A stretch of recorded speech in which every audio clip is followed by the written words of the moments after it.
গত পার্টে আপনারা দেখেছিলেন আমি কিভাবে ঢাকা থেকে আমার জেলার রাউতারা সুইচ গেট ঘুরতে এসেছিলাম। বাট সেই পার্টে আপনারা দেখেছিলেন সিরাজগঞ্জ শহরে আমি আমার বন্ধুর সাথে দেখা করতে গেছিলাম। বাট এই পার্টে আপনারা দেখতে পারবেন রাউতারা সুইচ গেটের আসল সৌন্দর্য। তাহলে চলেন শুরু করি রাউতারা সুইচ গেটের দ্বিতীয় পার্টটা।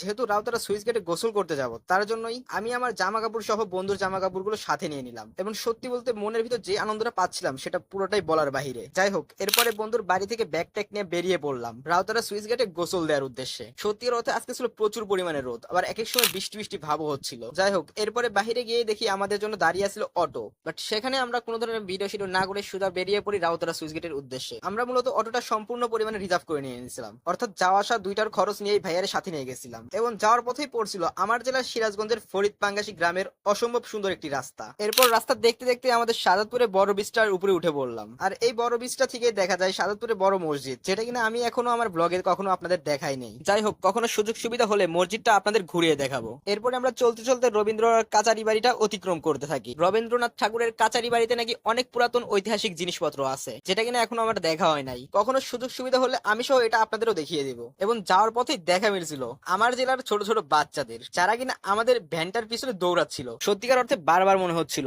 আবারও ফিরে যায় সেই অতীতে ফেলে দিয়ে আসা শৈশবটাই। যাই হোক, এরপরে আমরা রাউতারা সুইচ গেটের ব্রিজটার উপর এসে পড়ি এবং আসার পরে পানি দেখে আর সহ্য না করতে পেরে যে যার যার মতো লাফিয়ে পড়ি পানির ভিতরে। আর এরপরে শুরু হয় আমাদের আসল খেলা। প্রায় 1 ঘন্টার মতো পানিতে থেকে উঠতেই মন চাচ্ছিল না। ফার্স্টে ভেবেছিলাম হয়তো পানিটা অনেক নোংরা হবে, বাট সামনাসামনি গিয়ে দেখি সেটার পুরো ধারণাটাই ভুল। যাই হোক, বেশ কিছুক্ষণ গোসল করার পরেই সেখান থেকে উঠে পড়ি এবং যে যার যার মতো তাদের নিজেদের শরীর মুছতে থাকে। বাট এইখানে চাইলে ছেলে মেয়ে উভয় পক্ষ এসে গোসল দিতে পারবে। এরপর আর সেখানে কোনো ধরনের ভিডিও শিডিও না করে সোজা বেরিয়ে পড়ি পরের দিন ঢাকা যাওয়ার উদ্দেশ্যে। যেহেতু আমাদের ট্রেনটা ছিল সন্ধ্যা 6টায়, তার জন্য বিকাল 4টার দিক দিয়ে বেরিয়ে পড়ি এবং উল্লাপাড়া স্টেশনে গিয়ে উপভোগ করতেছিলাম আমাদের উল্লাপাড়ার আসল সৌন্দর্য। আর এর কিছুক্ষণের মধ্যেই পদ্মা এক্সপ্রেস ট্রেনটি উল্লাপাড়া স্টেশনে একটু একটু করে প্রবেশ করতে থাকে। যেহেতু আমার অনলাইনে টিকিট কাটা ছিল, ভেবেছিলাম ট নাম্বার বগি হয়তো সামনে থাকবে, বাট মাঝখানে পড়ে গেছিল ট নাম্বার বগিটা। আর এইখানে ছিল প্রচুর পরিমাণে ভিড়। এরপর আমাদের ট্রেনটা একটু একটু করে উল্লাপাড়া স্টেশন থেকে অতিক্রম করতে থাকে। এরপর আমরা আমাদের জেলার সুন্দর একটি রেল ব্রিজ একটু একটু করে পাড়ি দিতে থাকি। আর এমনিতেও কিন্তু এই ব্রিজটা অনেকটাই ভাইরাল। আর এরপরে সয়দাবাদ হয়ে যমুনা রেল সেতুতে উঠে পড়ি। যমুনা রেলওয়ে সেতুতে উঠতে উঠতে আমাদের প্রায় সন্ধ্যা হয়ে গেছিল